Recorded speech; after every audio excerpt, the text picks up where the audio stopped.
Bonjour à toutes et bonjour à tous. Le webinaire Changement de vos équipements thermiques, quel gain attendu va bientôt commencer.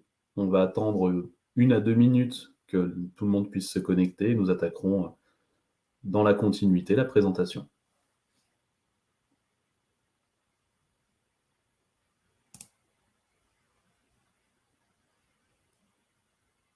Alors,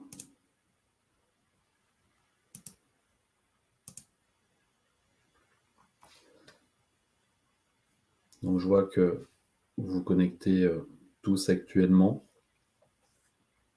Nous attaquerons dans une petite minute.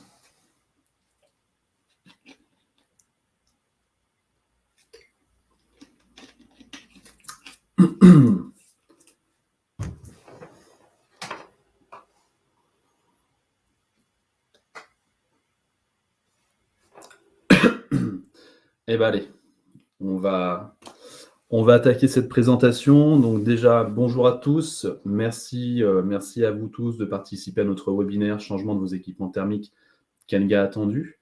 Je suis Martial Géry, chef de projet efficacité énergétique au sein de la société Green Today. J'aurai la chance d'animer la première partie de cet événement, mais je serai également accompagné de deux autres animateurs, donc Steven Moyer de la société Énergisme. Bonjour à tous. Également, merci Steven, et Julien Pommel de la société Eni. Bonjour. Voilà, donc je vous propose un programme en décomposé en 3. Dans un premier temps, pas mal de généralités et un focus notamment sur quelques technologies. Steven vous présentera notamment la mise en place d'actions de performance énergétique et finalement le contrôle de cette efficacité au travers de la plateforme Énergisme. Et Julien vous fera un focus notamment sur les subventions que vous pouvez attendre de ces changements et fera notamment quelques exemples. Je vous propose de commencer. Alors, Green Today est une société, est un bureau d'études conseil qui a été créé en 2020 par Zachary Al-Ketani et qui a pour vocation d'accompagner ses clients sur l'intégralité de la chaîne de valeur énergétique, donc de l'achat jusqu'au pilotage d'actions de performance énergétique. Et donc notre métier se décompose finalement en 3 grands pôles. Un premier pôle qui, vous verrez aujourd'hui, est assez essentiel, c'est le pôle d'achat d'énergie et tout ce qui touche un petit peu à tout cela, donc notamment les optimisations d'acheminement et des différentes taxes.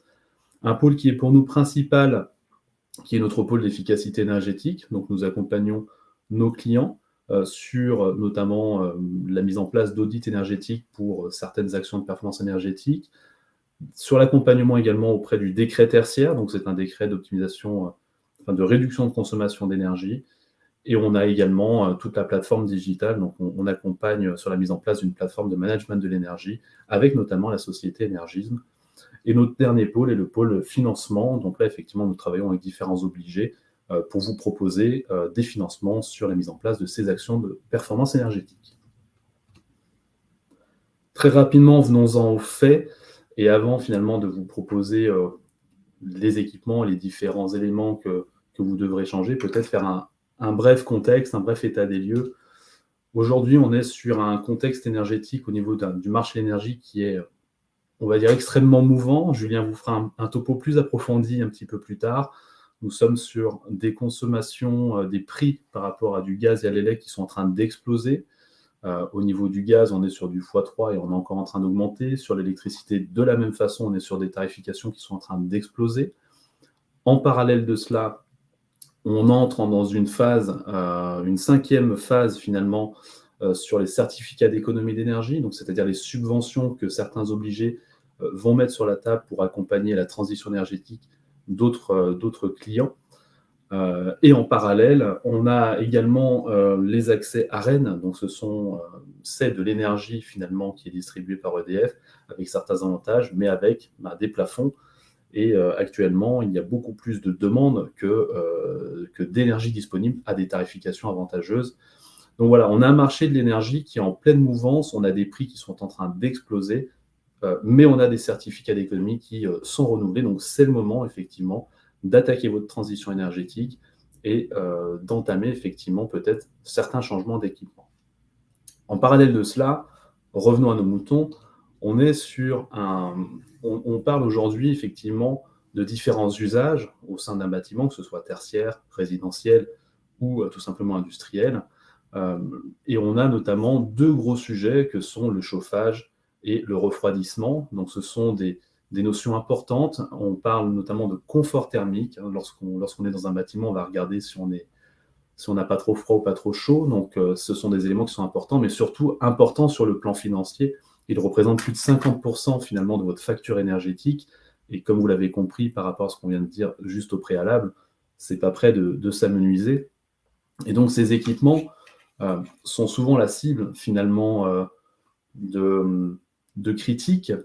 Et donc il faut vraiment penser leurs changements, mais on ne les change pas n'importe quand, parce que vous verrez que ça a quand même un certain coût. On les change pour différentes raisons. Vous avez une petite liste à côté, donc que ce soit pour la casse, que ce soit parce que vous avez, je ne sais pas, agrandi une surface de bureau et vous vous rendez compte que votre système n'est pas optimisé, donc il faut en rajouter. Ou également, vous voulez faire de l'optimisation énergétique avec notamment de la récupération de chaleur. On va voir notamment un exemple un petit peu plus tard. Donc, ce qu'on vous propose, alors au sein de Green Today, c'est notamment de vous accompagner sur une méthode, sur quelque chose qui vous parle, pour vraiment penser au mieux votre changement d'équipement. Les méthodes, elle est assez complexe, mais à la fois assez simple en termes de résumé. Il faut simplement réaliser une analyse énergétique pointue, un audit énergétique qui est fait par un professionnel qui va être là pour analyser déjà votre bâtiment dans son intégralité. Alors vous avez un petit schéma qui vous montre qu'effectivement, dans un bâtiment, vous avez des déperditions qui passent par le bâtiment, par le bâti et par l'air, le renouvellement d'air. Et donc ça va dimensionner tous vos systèmes qui sont en amont. Donc il y a une analyse complète à faire au niveau du bâtiment avant d'aller travailler sur les systèmes. Et donc, lors d'un audit énergétique, sont analysées notamment les différentes technologies présentes, donc que ce soit les blocs d'émission, donc les radiateurs et autres, mais également les vannes, les pompes, le système de production. On va regarder également tout ce qui est aspect réglementaire et l'aspect technique, donc voir si vraiment il y a des aspects, voir s'il y a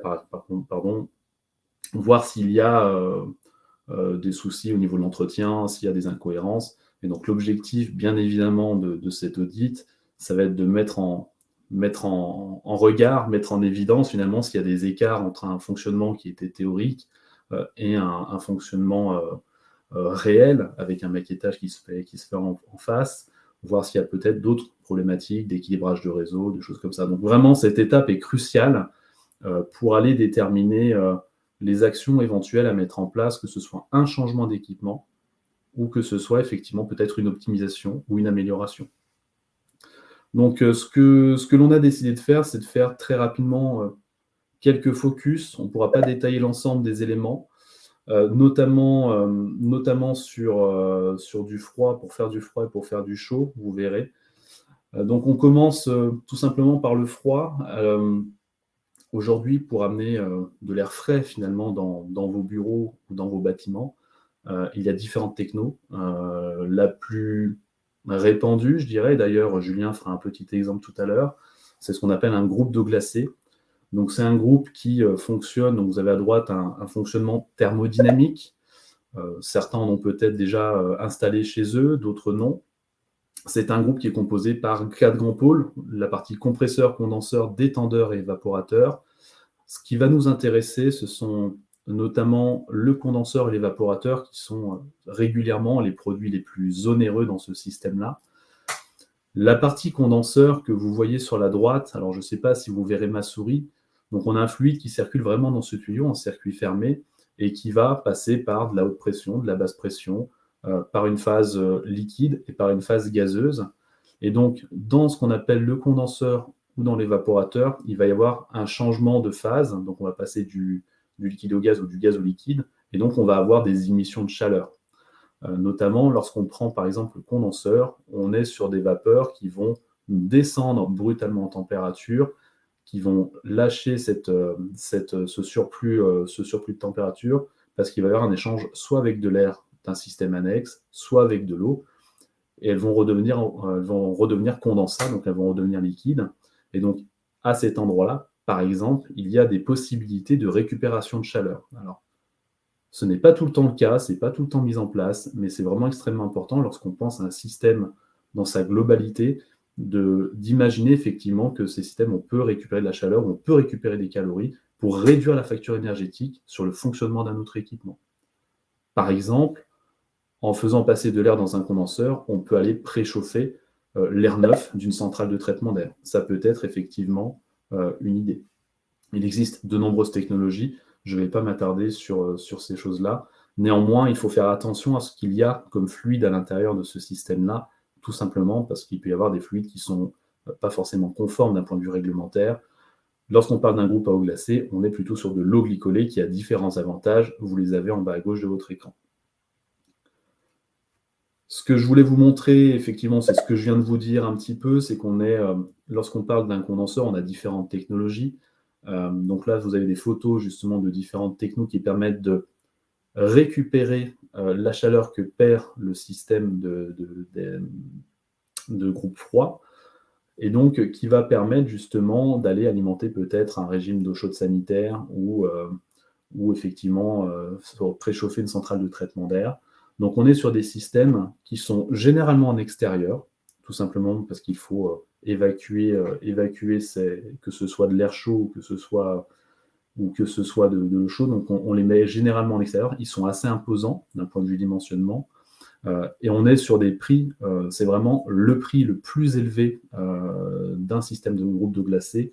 Donc là, on est largement au-dessus de 1 000 €. On va avoir des tout petits systèmes, on va avoir des très très gros systèmes. Julien vous en présentera un justement tout à l'heure. Et la partie évaporateur, je vous disais tout à l'heure, c'est vrai que j'en ai très peu parlé, c'est plutôt ce que vous allez avoir vous en visuel dans vos bureaux, par exemple, qui va être là pour souffler de l'air froid.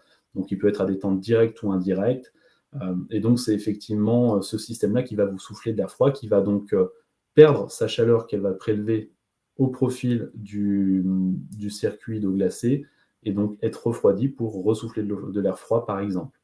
Voilà, donc ça, c'est des blocs intérieurs. Bon, ça reste assez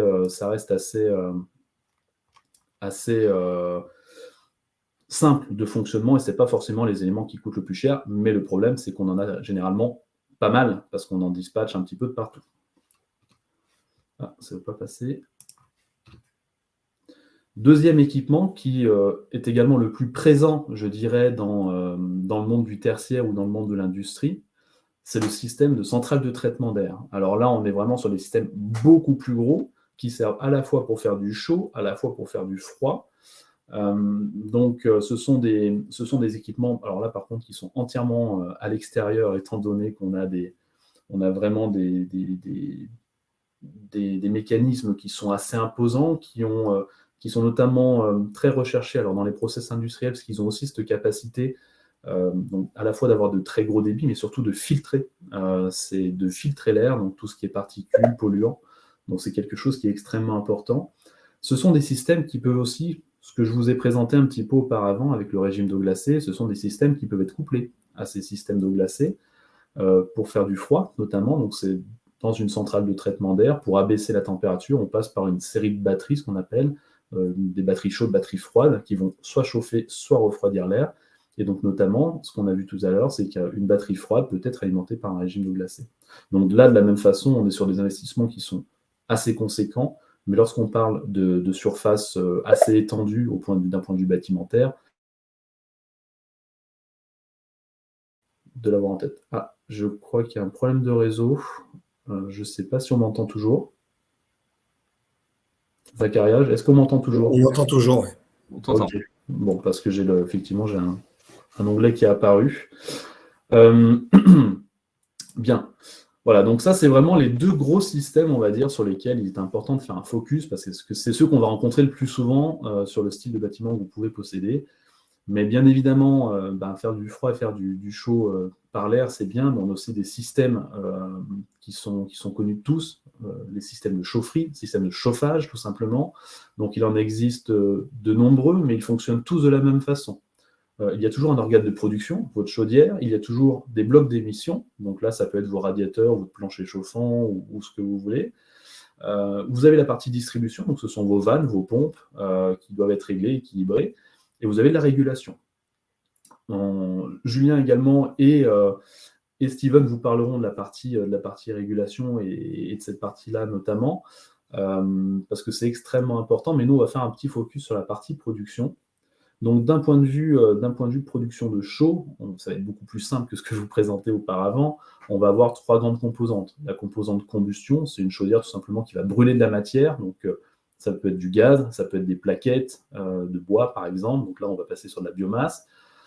Et des chaudières à condensation. Donc là, de la même façon, c'est aussi du gaz, mais on a des rendements qui sont plus intéressants, plus importants, parce qu'on va récupérer de la chaleur, notamment sur les fumées. On va avoir toute la partie production de chaleur par air. Donc on en a vu une qui était la centrale de traitement d'air. Donc tout ce qui était centrale de traitement d'air par exemple, mais on a aussi d'autres systèmes comme les aérothermes, qui est d'ailleurs très répandus, notamment sur la partie magasins, centres commerciaux, mais également tout ce qui est rooftop, donc c'est vraiment un système qui va se mettre par en haut, ou également tout ce qui est pompe à chaleur. Donc ce qu'il faut faire attention, c'est que ces organes de production sont malgré tout assez sensibles, ils nécessitent un pilotage qui reste précis, et malheureusement, souvent ce qu'on néglige, lorsqu'on parle de changer notre chaudière, régulièrement on oublie aussi de jouer un peu sur la distribution et l'émission. C'est souvent des mauvais entretiens de ces équipements qui impactent énormément aussi sur les organes de production. Donc ça, c'est simplement un petit nota bene que je souhaitais vous faire partager. Chose que j'ai oublié, on me le rappelle dans le chat, il y aura des sondages tout au long de la présentation. Vous aurez dans l'onglet sondages et vous pourrez pré-remplir. Donc n'hésitez pas à le faire. Ça vous permet vraiment de nous positionner et peut-être de répondre à certaines de nos questions et de vos questions également. Petit focus un peu, je vais vous donner quelques prix malgré tout sur certains systèmes de chauffage que vous pourrez retrouver n'importe où en ligne ou auprès de vos différents fournisseurs. Donc là, on a fait un focus sur vraiment les principales. Je vous disais tout à l'heure, celles que vous retrouvez régulièrement, c'est les aérothermes. Donc là, on est sur la photo centrale, où vous êtes sur des unités qui ne sont pas très chères, mais qui sont très régulièrement dupliquées un petit peu de part et d'autre. Et en fonction de la source d'énergie qui alimente cet aérotherme, donc ça fonctionne, c'est un circuit thermique, vous allez avoir des puissances disponibles qui sont plus ou moins importantes en termes de puissance chaud-froid. Quelque chose, donc là après si on va vraiment sur la partie chaufferie, donc là j'ai fait 2 focus, chaufferie condensation et chaufferie biomasse. Donc de la même façon, on a des gammes de produits qui vont de la toute petite chaudière que vous pouvez retrouver chez vous, par exemple pour les chaudières condensation, jusqu'à la très très grosse chaufferie, où là on parle de plusieurs mégawatts de chauffage. Voilà, on va avoir des tarifications qui sont bien évidemment complètement différentes, mais pour refocaliser notre attention sur les solutions qui peuvent vous intéresser, on va largement dépasser les 50 000, 100 000 euros sur des systèmes pour alimenter, pour chauffer notamment un bâtiment dans son intégralité.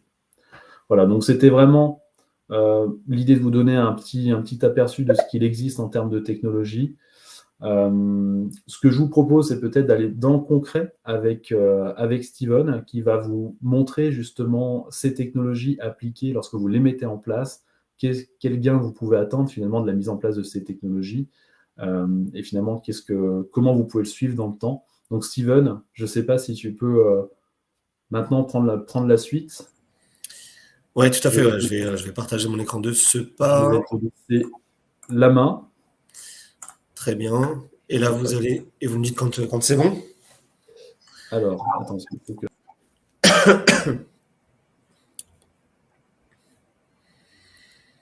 Steven, c'est bon? C'est bon? Ok, bon, impeccable. Merci beaucoup. Voilà, l'objectif, bien entendu, de cette présentation-là du monitoring énergétique, c'est de vous expliquer qu'aujourd'hui, tous ces composants sont bien entendu, en fait, possiblement monitorés, et donc, du coup, vous avez la possibilité de remonter un certain nombre de données de ces équipements-là via des objets communicants, via des automates, donc quelques organes justement de régulation permettant de remonter certaines données et du coup d'analyser tout ce qui se passe sur ces équipements-là. Donc nous, on a pris le parti de vous présenter en fait le cas d'une chaufferie et le cas d'un groupe froid également, qui ont fait partie justement des quelques éléments qui vous ont été présentés juste avant par Martial. Donc là, on est sur une plateforme de monitoring énergétique sur lequel on va retrouver des informations classiques de ce qui nous sort justement de chacun de ces équipements. Et ici, on voit apparaître notre chaudière Donc, quelle que soit sa technologie, de toute façon, après, aujourd'hui, il est possible en fait de remonter toute source de données, en fait, que ce soit un automate, un capteur, un compteur communicant, etc., qui font partie intégrante justement des équipements que vous allez pouvoir mettre en place. On va pouvoir remonter toutes ces données en fait et construire ces tableaux de bord qui vont vous permettre aussi d'apprécier le comportement de chacun des équipements et surtout en fait d'analyser tout ce qui va se trouver autour d'actions menées sur ces équipements-là. Donc là, on a notre chaudière qui apparaît ici avec certains indicateurs type dimensionnement de la chaudière en fait qui apparaît en fonction de sa puissance et également des températures extérieures.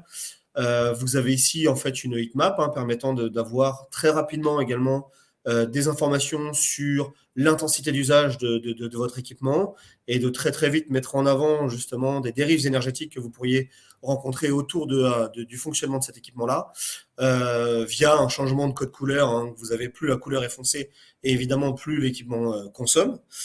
Et on voit ici par exemple une anomalie qui pourrait apparaître ici lors de la journée du 29 avec un fonctionnement qui a eu lieu la nuit, alors que la régulation en fait voudrait que l'équipement ne fonctionne pas la nuit, par exemple. Donc voilà, donc très très vite, on peut très très vite se rendre compte des dérives énergétiques. Et ici, vous allez retrouver en fait d'autres indicateurs, type la production en fait chaleur, électricité, l'efficacité de ma production en fait en fonction du dimensionnement qui aurait été prévu sur cet équipement-là. Et puis je vais avoir bien entendu en fait la position de l'équipement. Bon, ça c'est un élément classique, je dirais d'où se trouve en fait sur une cartographie mon équipement, de l'alerting également parce que ça va être également des éléments importants de manière à éradiquer les dérives en fait énergétiques dès lors que vous allez pouvoir les constater. Et puis un suivi de production en fait au mois le mois avec une corrélation avec bien entendu en fait des degrés jours unifiés et donc du coup pouvoir justement voir si vous avez des dépassements forts ou des sous-consommations par rapport aux températures extérieures que vous allez pouvoir avoir autour de la station météo la plus proche de votre site. Donc tout ça pour dire que on a une vue donc de l'équipement à l'instant T, avec les indicateurs qui ressortent bien ici, dimensionnement, heatmap, etc., et niveau de production et rendement de l'équipement. On a également la possibilité de faire apparaître ici sur la photographie de l'équipement des capteurs qui apparaissent justement dans ma chaufferie.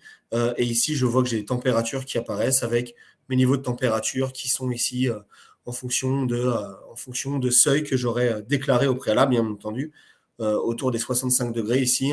Et donc, du coup, je vois mon équipement qui a fonctionné à des moments où, en dépassant ces seuils-là, qui auraient pu donner justement des alertes autour du comportement de mon équipement. Donc, tout ça me donne en fait une vision claire et simple du fonctionnement de mon équipement. Je viens mettre des actions en place et j'ai envie de savoir en fait quels ont été les bénéfices que j'ai pu en tirer.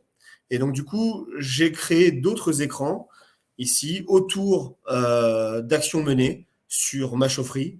Alors, les actions menées sur une chaufferie sont nombreuses. On peut retrouver des changements de brûleur, etc., avec du micromodulant, travailler sur les pompes de circulation, etc. On a un grand nombre, on a un panel d'actions à mener sur ces équipements-là qui permettent justement de réduire leur consommation énergétique. Et ici, j'ai, par exemple, travaillé sur mon équipement et je veux savoir réellement ce que j'ai pu gagner autour de ces actions menées. Et donc, du coup, ici, vous allez retrouver un écart au modèle. En fait, le modèle, c'est un modèle mathématique que l'on a appliqué via des corrélations fortes autour de la météo également, qu'on a vu tout à l'heure. Et donc ici, j'ai un écart au modèle qui est important. On parle de 35% de gains de consommation énergétique. Donc ici, vous avez votre consommation avant action de votre équipement. Et ici, vous allez retrouver les consommations après action. Bien entendu, ce qui est super intéressant pour vous également, c'est d'avoir les informations autour des gains en euros. Parce que là, vous allez retrouver ici des éléments forts pour pouvoir justifier l'action menée. Et donc, du coup, on fait apparaître autour d'un graphe les économies d'énergie engendrées autour des actions menées, avec des économies financières, avec des coûts de l'énergie moyens sur l'année 2020, par exemple, et qu'on a projeté avec les coûts moyens de l'énergie sur 2022. On en a parlé tout à l'heure et Julien en parlera encore plus. Julien de Eni en parlera encore plus juste sur la troisième partie du webinaire. On a des coûts qui s'envolent et donc du coup évidemment que toutes les actions menées aujourd'hui via les prix de l'énergie en fait sur 2020 et sur ce début d'année 2021 ne vont pas avoir le même impact sur 2022 parce que les coûts s'envolent évidemment et la moindre action menée va prendre des proportions bien plus importantes que celles que vous avez pu mener en fait sur 2020. Et donc du coup ici on les fait très clairement apparaître, hein, ce qui permet d'avoir aussi ce retour d'expérience et des retours sur investissement qui sont très parlants et encore plus fiables par rapport à des théories que l'on peut avoir sur des fiches produits par exemple. Donc ici je vais retrouver en fait toute ma donnée de production avec ma consommation réelle et justement la consommation sur le modèle mathématique que l'on a appliqué. Donc les écarts au modèle en fait se font sentir ici. Et puis les gains financiers en fait avec les prix 2020 et les prix 2022, on voit bien en fait qu'il y a un écart très important entre les deux. Hein, on part quand même presque du double hein, ici en fonction de la variation des coûts de l'énergie. Donc ça c'est le modèle qu'on a pu appliquer sur la chaufferie. On a fait la même chose sur les groupes froids. Bien entendu, je vous ai dit, hein, tous les équipements aujourd'hui peuvent être monitorés. À partir du moment où en fait, on a les bons modules communicants qui nous permettent de remonter un certain nombre de données. Et ici, on retrouve justement un groupe froid dans lequel on a également des capteurs de positionner avec les mêmes indicateurs que tout à l'heure. Hein. L'efficacité de la production en fait, de mon froid, le dimensionnement, et quel que soit le groupe froid à utiliser, hein, on parlait de plusieurs technologies possibles, avec des fluides frigorigènes type R404, le R32 bien entendu qui est aujourd'hui banni, mais qui continue de tourner pour un certain nombre de solutions de groupe froid, le R432, etc., avec des fluides caloportés comme l'eau glycolée par exemple ou encore le CO2. Donc voilà, donc ça c'est des technologies. Encore une fois, ce qui nous intéresse nous derrière ces technos, c'est d'avoir des rendements, c'est d'avoir les bonnes informations qui arrivent au bon moment, qui nous permettent de justifier de certaines actions menées en justement dans le cadre d'économie d'énergie ou d'efficacité énergétique qu'on aimerait avoir sur ces équipements qui sont très très énergivores à la base. Donc voilà, donc ici on a tous les éléments nous permettant de savoir exactement comment fonctionne notre équipement. Et ensuite, évidemment, dès lors qu'on met en place des actions, savoir qu'est-ce qu'on consommait avant, qu'est-ce qu'on consomme maintenant, le gain économique que ça a pu générer en fonction du prix de l'énergie actuelle. Donc voilà, tous ces éléments en fait peuvent ressortir de ces tableaux de bord. Les actions menées en fait sur du groupe froid sont également nombreuses et peuvent être financées en grande partie par les certificats d'économie d'énergie. J'ai vu passer tout à l'heure en fait sur le fil de discussion, on parlait de HP flottante, BP flottante, de variation de vitesse. Tous ces éléments-là en fait vont permettre un rendement meilleur de nos équipements, bien entendu. De manière automatisée, hein, parce qu'on peut jouer sur les HP, sur les BP via les automates, mais encore une fois, ça peut se faire de manière automatisée via les flottantes. Et les gains économiques, enfin les gains sur la performance énergétique de l'équipement sont très importants et donc du coup ont un gain économique immédiat, hein, quasiment. Donc les temps de retour sur investissement sur ce genre d'investissement sont assez rapides. Pour ne pas dire sur une année, pour la majeure partie d'entre eux. Donc voilà, donc c'était ce que je voulais vous montrer aujourd'hui. Ces quelques indicateurs. J'ai la possibilité de monitorer l'intégralité de mon équipement. Là, on parle de la performance énergétique, mais prenez le cas pour une chaufferie. Vous allez pouvoir aussi mesurer la conductivité de l'eau, son pH, etc. Parce qu'on sait que c'est très corrosif et on sait que les rendements de l'équipement peuvent être impactés par la qualité de l'eau en fait rentrant dans l'équipement. Donc, c'est des éléments qu'on peut aussi monitorer, qu'on peut remonter sur ce genre de plateforme de monitoring énergétique et de qualité d'eau. Donc du coup, voilà, c'était les quelques premiers éléments que je pouvais vous remonter aujourd'hui. On peut remonter beaucoup d'autres et voilà, l'objectif, c'est bien entendu d'avoir la possibilité de mesurer de manière concrète l'intégralité des actions menées sur ces équipements-là. Voilà, j'en ai fini pour ma présentation. Je vais laisser la main maintenant euh, à Julien qui va vous parler un petit peu de ce qu'on peut gagner autour des certificats d'économie d'énergie. Et puis, je crois qu'on va faire aussi un petit focus sur l'évolution des prix de l'énergie, hein, si je m'abuse. Tout à fait. Merci beaucoup, Steven. Donc, je vais partager mon écran. Voilà. OK. Donc, j'espère que c'est bon pour tout le monde. Bon, tout d'abord, merci à Green Today de m'avoir convié à ce webinaire pour échanger avec vous sur les C2E, un petit peu sur le marché, effectivement, du gaz naturel et l'électricité qui est relativement tendu en ce moment. Donc, je suis Julien Pommel, je suis ingénieur commercial chez Eni Gas & Power France depuis maintenant 5 ans. Et je m'occupe particulièrement de la région Auvergne-Rhône-Alpes pour toutes sortes d'entreprises. Ça va de la PME au grand compte. Alors, avant de commencer, quelques mots sur Eni Gas & Power. Pour ceux qui ne nous connaissent pas, Eni, c'est un fournisseur de gaz naturel et d'électricité. Fournisseur, mais aussi producteur, puisqu'on appartient à un grand groupe. La maison mère est en Italie. Et on a la chance, effectivement, de produire ces énergies-là et de les vendre via Eni Gas & Power en France. On se rend compte que ce n'est pas suffisant aujourd'hui de vendre de la molécule ou de l'électricité. Il faut aussi accompagner nos clients dans de la transition énergétique, dans des solutions d'efficacité énergétique. Et grâce au C2E, on a la possibilité de le faire. Quelques chiffres sur Eni Gas & Power. Donc, on a un chiffre d'affaires aujourd'hui qui est relativement conséquent, mais attention, dans le domaine de l'énergie, on ne facture pas forcément que notre molécule ou l'électron, on facture aussi toute la partie taxes, distribution, etc. Donc, ça vient gonfler aussi les chiffres d'affaires. On a à peu près 2000 personnes qui travaillent pour le compte d'Eni Gas & Power en France, alors avec des salariés directs et indirects, puisqu'on a tout un réseau de franchises et de partenaires. Et aujourd'hui, on compte quasiment 1 500 000 clients, avec à peu près 100 000 professionnels et 1 400 000 particuliers. Voilà.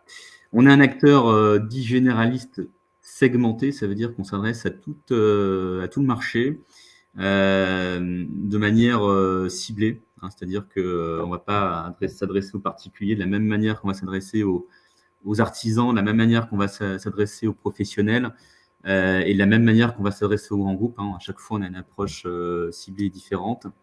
Et on en vient à l'évolution du marché du gaz et de l'électricité, qui concerne tout le monde, vous à titre personnel, les entreprises du secteur tertiaire, mais aussi les entreprises industrielles qui utilisent le gaz ou l'électricité pour la fabrication de leurs produits. On a certains de nos clients qui sont électro-intensifs, c'est-à-dire qu'ils utilisent énormément d'électricité dans leur production.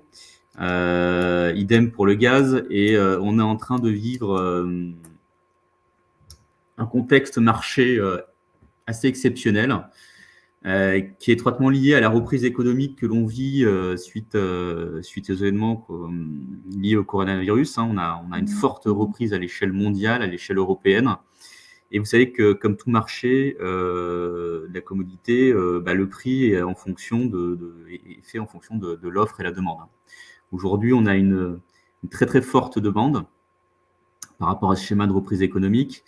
Mais on a une offre qui est compliquée, c'est-à-dire qu'aujourd'hui, pour se sourcer en gaz naturel ou en électricité, c'est pas aussi simple qu'avant, puisque il y a beaucoup de gens qui recherchent de l'électron ou de la molécule.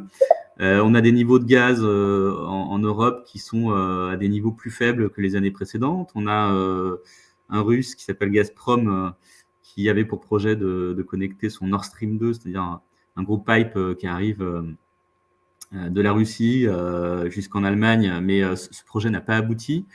On a la Chine qui repart à fond et qui demande énormément d'énergie à l'échelle planétaire. Donc, du coup, elle est très demandeuse, donc ça joue aussi fortement sur la demande. Et du coup, on a des prix qui explosent. Si vous voyez sur les graphes que je projette, le premier concerne les coûts de l'électricité. On avait un prix d'électron qui était aux alentours de 50 euros du mégawattheure il y a un an. Et aujourd'hui, on parle de plus de 200 euros du mégawattheure.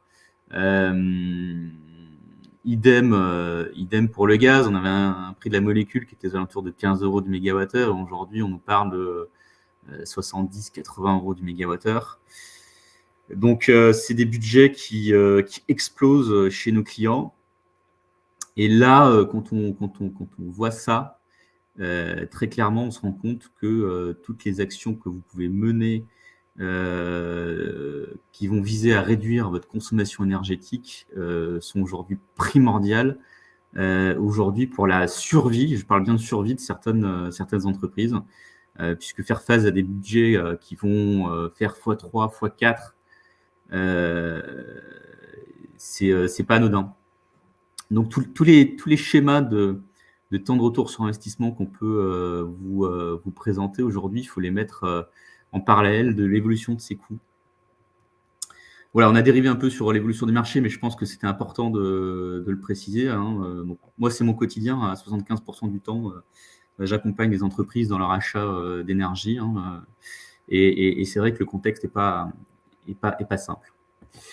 Alors, par rapport à ces travaux qui vont vous permettre d'économiser de l'énergie, il y a un dispositif qui s'appelle le certificat d'économie d'énergie. Ce certificat, c'est quoi ? Ça a été créé dans le cadre de la loi POP, Programmation et d'orientation de la politique énergétique, en 2005. Et l'objectif, c'est de réduire la consommation énergétique et de lutter contre le réchauffement climatique. Donc, pour ce faire, l'État a mis en place un dispositif et il a décidé que les fournisseurs d'énergie, électricité, gaz naturel, fuel, carburant, allaient être des obligés. C'est-à-dire que ces fournisseurs ont l'obligation d'accompagner leurs clients dans de l'économie d'énergie. S'ils ne le font pas, ils sont pénalisés. Donc, c'est un dispositif incitatif.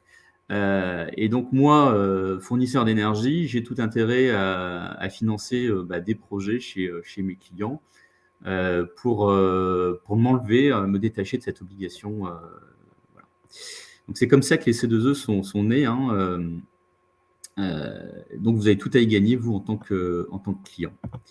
C'est un dispositif qui existe depuis longtemps, ce n'est pas nouveau, puisqu'on rentre dans la 5e période au 1er janvier 2022, et ce sont des périodes de 4 ans.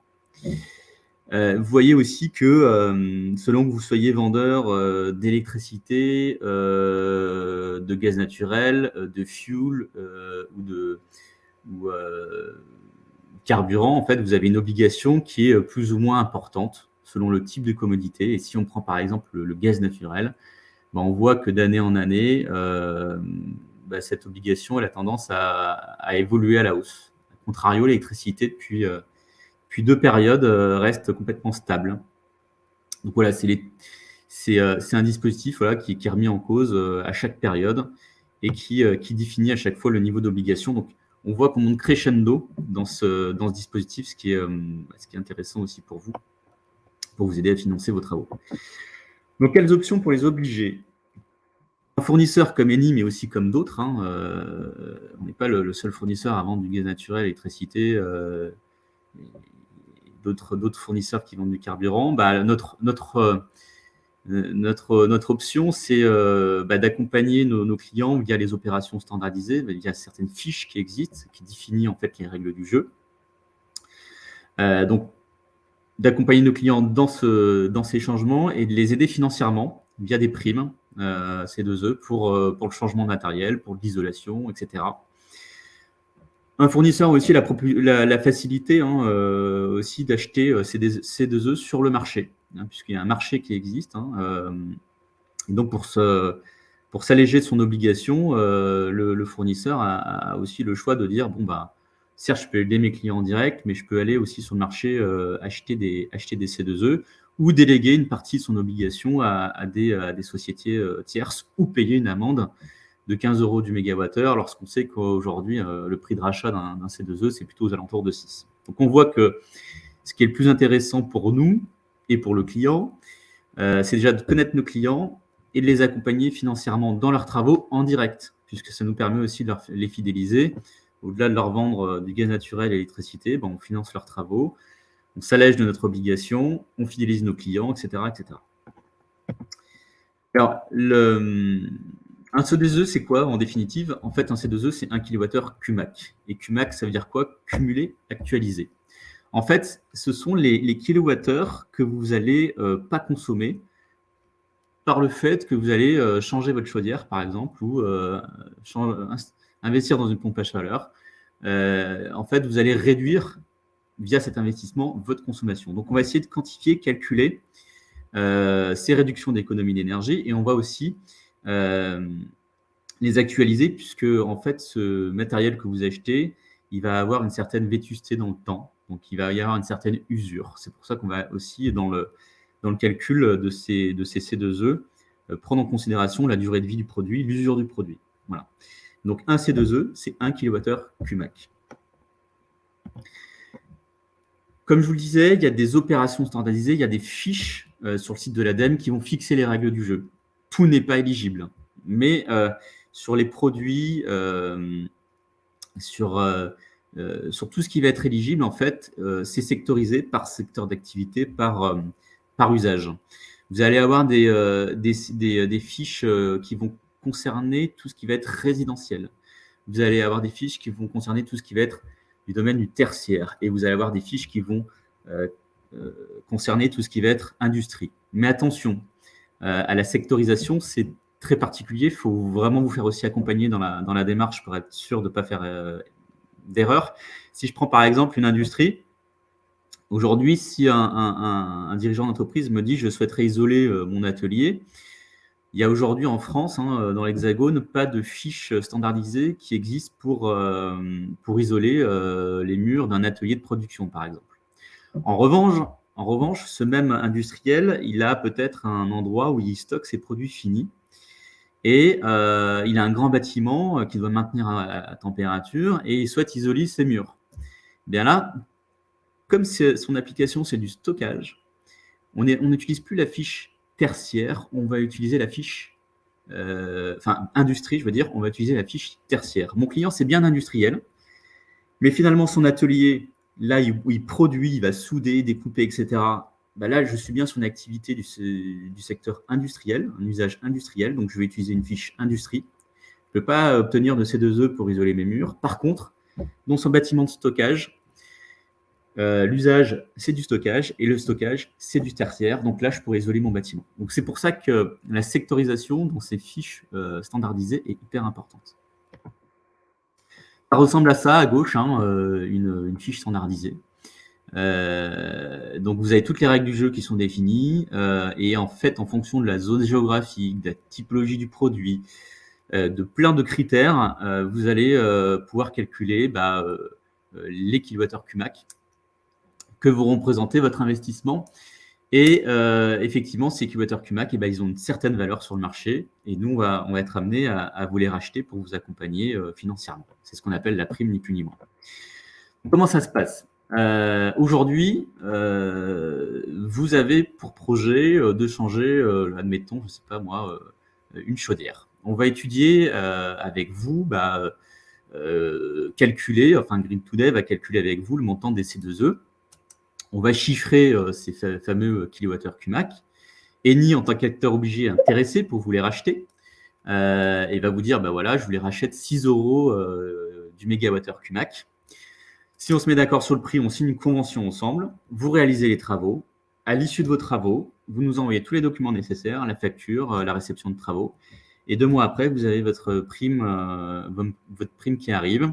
Et nous, on se charge de déposer tous les éléments au niveau du pôle national des C2E. Attention au prix de rachat. Vous avez plein d'obligés qui vous proposent des prix de rachat intéressants sur le marché.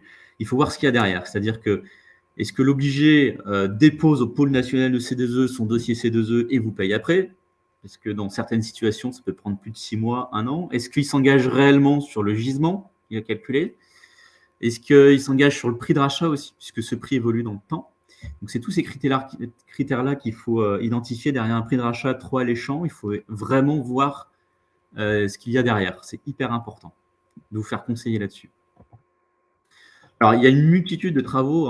Vous irez sur le site de l'ADEME et vous verrez tous les travaux qui sont finançables au titre des C2E. Ça touche l'enveloppe, l'isolation des murs, toiture, etc., le thermique, groupe froid, pompe à chaleur, etc., etc. Donc, le champ est vaste. Donc, il faut vous poser à chaque fois que vous allez faire des investissements qui vont viser à réduire vos économies, votre consommation énergétique. Il faut voir ou pas s'il y a des fiches qui existent. Parce que si elles existent, il ne faut pas signer un devis tout de suite. C'est important. Je reviens sur la précédente slide. Surtout, ne signez pas de devis tant que vous n'avez pas monté votre dossier C2E. Sinon, le projet tombe à l'eau.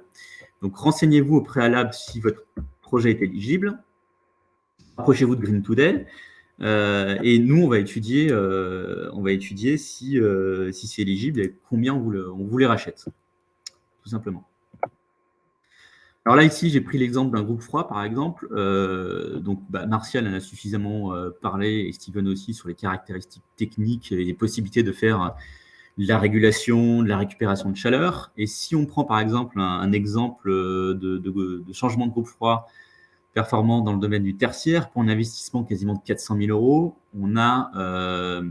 on a des aides liées au C2E qui sont quasiment de 175 000 €.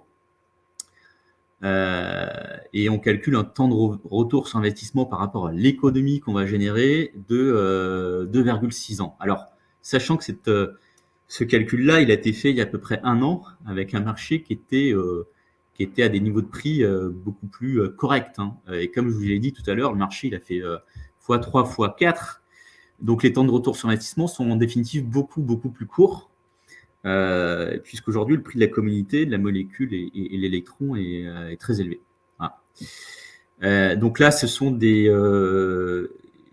quand vous lancez dans ce type de projet, mettez-nous tout de suite en amont du projet pour être sûr de ne pas faire fausse route et de répondre bien à tous les critères de la fiche. Nous, on est là pour vous conseiller aussi.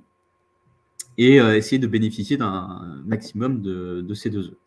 C'est exactement la même mécanique si vous décidez de changer de chaudière. Pour prendre une chaudière performante. Si on prend un exemple d'investissement à 44 000 €, on a 6 000 € d'aide, on fait une économie aussi de consommation, on a des taux de retour sur investissement qui sont très corrects. Là, pour le cas, c'était 7 ans, mais encore une fois, ça, c'est une fiche qui date un cas concret qui date de 1 an. Donc aujourd'hui, ce serait quand même beaucoup plus court en temps de retour sur investissement. Et puis aussi, vous avez la possibilité de mettre en place une gestion technique de bâtiment, une GTB. Là, il y a aussi différents critères qui rentrent en compte dans le calcul de la fiche, votre zone géographique, tous les usages que vous souhaitez mettre dans le cadre de cette gestion technique de bâtiment, éclairage, chauffage, climatisation, etc. La surface du bâtiment et le secteur d'activité. En fonction de ça, si vous souhaitez mettre une GTB, et on va beaucoup entendre parler de cette fiche dans le cadre du décret BAX. Si vous souhaitez mettre en place une GTB, sachez qu'il y a des financements qui sont très intéressants. Ça nous est arrivé dans certaines situations de financer des projets à 100%, avec des temps de retour sur investissement qui sont extrêmement rapides. Voilà. J'espère que je suis dans le timing. Je vais arrêter ma présentation. Parfait. Je vous remercie à tous pour cette belle présentation. Je vous invite à passer aux questions-réponses. On a eu quelques petites questions. Donc, je vais m'adresser à Martial. Comment calcule-t-on la puissance frigorifique? Alors, Pardon. Déjà, j'ai vu qu'il y avait une question avant de répondre à celle-ci. J'ai vu qu'il y avait effectivement, j'ai fait une faute de frappe sur la présentation. Ce n'est pas des kilowattheures, une puissance frigorifique, c'est bien des kilowatts. Soyons clairs. Et pour calculer une puissance frigorifique, alors c'est tout simplement sur les fiches techniques des différents équipements, tout simplement. Elles sont affichées en fonction en fonction de la quantité de rafraîchissement à fournir. Donc, dans l'analyse initiale du bâtiment, on va avoir le chaud qu'il va falloir apporter en phase hivernale et le froid qu'il va falloir apporter en phase estivale, en fonction des DGU, de pas mal de critères et de paramètres. Ça va nous donner effectivement la puissance frigo ou la puissance de chaleur à mettre en face. Et donc, ce sont via des logiciels finalement qu'on va déterminer ces puissances-là. Et derrière, effectivement, la sélection de l'équipement est essentielle, tout simplement. Donc, la puissance frigo va dépendre de ces dimensionnements-là, des déperditions notamment. Parfait. Je vous remercie, Martial. J'espère que c'était clair, votre réponse. Donc, j'ai une deuxième question pour Steven. Donc, le monitoring sur un équipement énergivore vous semble-t-il pertinent, oui ou non?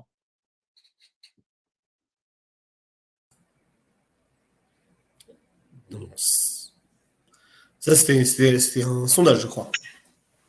C'est ça. Et du coup, il y a eu une question dans ce sens.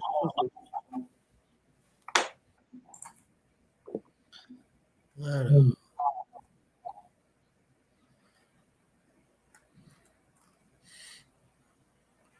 Pour moi, évidemment que ça a du sens. Encore une fois, aujourd'hui, on court après les économies d'énergie. Donc, il y a un moment donné où le fait d'investir de l'argent, et beaucoup d'argent dans certains cas, parce que on parle quand même de solutions qui peuvent atteindre plusieurs centaines de milliers d'euros. Donc, à partir du moment en fait, où il y a cet argent investi, monitorer et pouvoir se rendre compte des effets positifs que ça a pu apporter, évidemment qu'il y a une pertinence là-dedans. En fait, en tout cas pour moi, et en tout cas de nos retours d'expérience et de ce qu'on peut voir avec l'intégralité de nos clients aujourd'hui et sur l'ensemble des travaux menés sur un bâtiment, sur les équipements d'un bâtiment, ça prend tout son sens à ce moment-là. Parfait. Je vous remercie, Steven. J'ai une question, une double question du coup pour Julien. Quel est le prix de rachat actuel donc, des C2E? Et également, quelle est votre projection du coup de prix de rachat pour l'année 2022?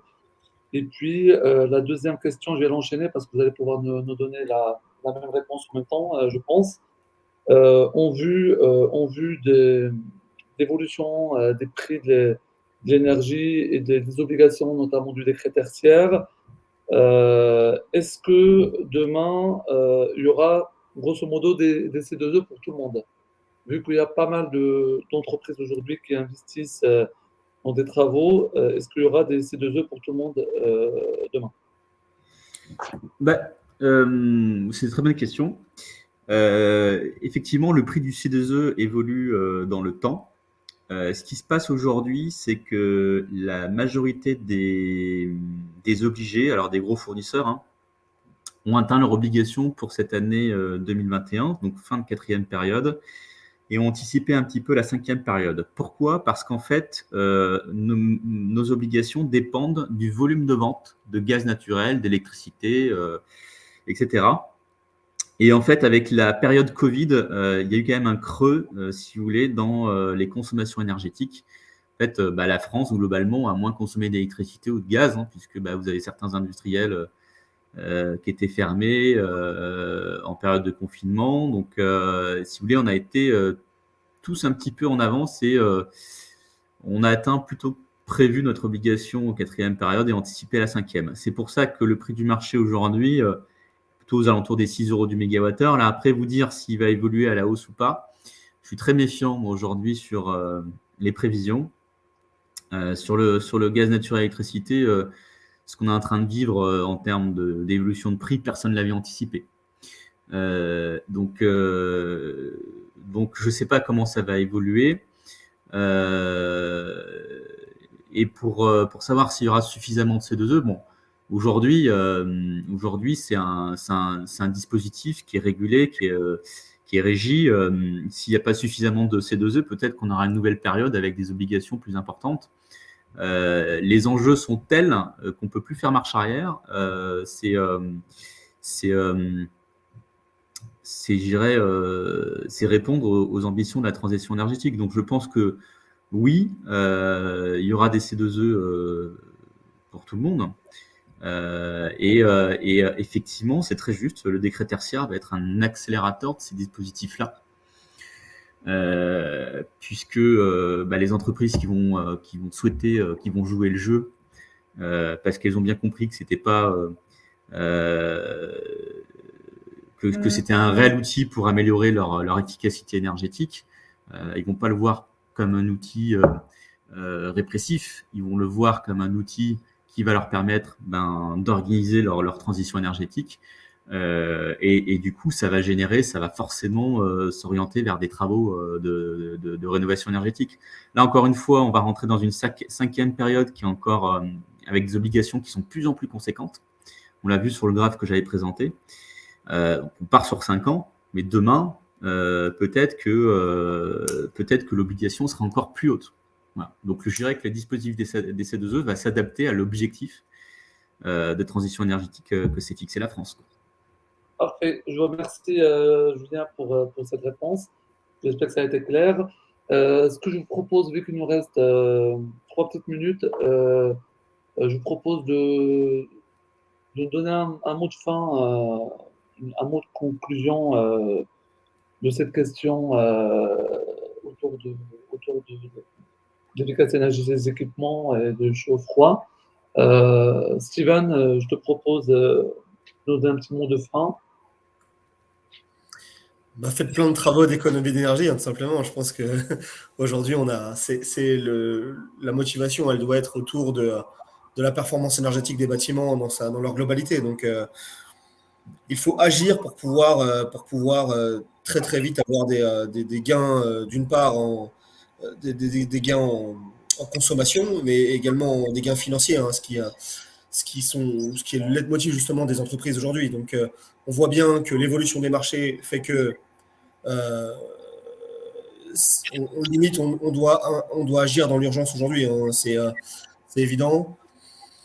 Donc il faut absolument mener à bien une campagne qui sont issues des audits énergétiques que vous avez pu faire dans vos bâtiments, et parce qu'on voit que les temps de retour sur investissement peuvent être très très rapides en fait sur des travaux qui sont pas, en plus, dans la plupart des cas, qui sont pas très compliqués à mettre en œuvre, hein. Donc c'est des éléments sur lesquels il faut travailler rapidement, je pense, en tout cas sur lesquels il faut accentuer sur 2022 en tout cas. Parfait. Je te remercie, Steven. Martial, un petit mot de fin, s'il te plaît. Effectivement, tout a été dit. Les actions de performance énergétique sont multiples. On est dans un marché qui est en pleine mouvance. Il y a des aides. Voilà, entre guillemets, tous les voyants sont ouverts pour aller dans cette transition énergétique, que ce soit dans des changements d'équipement ou, comme on a vu dans d'autres webinaires, sur d'autres solutions d'amélioration de performance. On a la chance d'avoir, au niveau français notamment, un écosystème qui s'est mis en place au travers des obligés comme Eni, au travers de Julien, ou avec des plateformes d'accompagnement, de suivi. On a énormément d'outils et de choses qui se mettent en place. Donc, c'est le moment d'y aller. Tous les voyants sont au vert. Et voilà, je vous incite simplement à mettre en place cette transition chez vous et de faire appel à nous justement pour ces sujets. Parfait. Je vous remercie, Martial. Julien, vraiment 30 petites secondes. Ouais, moi je vais reprendre. Moi je suis dans l'énergie, hein. Je vends du gaz naturel, de l'électricité tous les jours. Je vois qu'on va se retrouver dans une situation très délicate en 2022 par rapport à des budgets qui vont exploser. Pour moi, le bouclier, c'est l'efficacité énergétique. Donc, c'est tout ce qu'on vient de dire en amont. Donc, si vous consommez moins, vous serez moins dépendant du marché. Et du coup, vous protégez pour les années futures. Il faut des budgets, il faut les chercher, il faut les mettre au budget chaque année. C'est-à-dire que chaque année, vous faites une action, 2 actions, 3 actions. Faites-vous conseiller par Green Today pour savoir par quoi commencer. Et voilà, et protégez-vous de cette évolution du marché pour pas que ça vous mette en difficulté. Parfait. Je vous remercie, Julien. En tout cas, je vous remercie tous pour cette belle présentation. Je vous remercie pour votre participation, tous et à toutes. Je vous rappelle juste qu'il y aura le 3e épisode de notre série de webinaires qui va se dérouler durant courant janvier, qui va traiter la question du calorifugage. Donc, vous aurez très prochainement un événement qui sera créé sur LinkedIn à ce sujet-là. On reste joignable, n'hésitez pas à venir vers nous pour répondre à vos questions ou voir avec vous si vous avez des projets pour voir comment on peut vous accompagner. Je vous remercie. Très bonne journée à tous. À bientôt. Au revoir. Merci. Au revoir.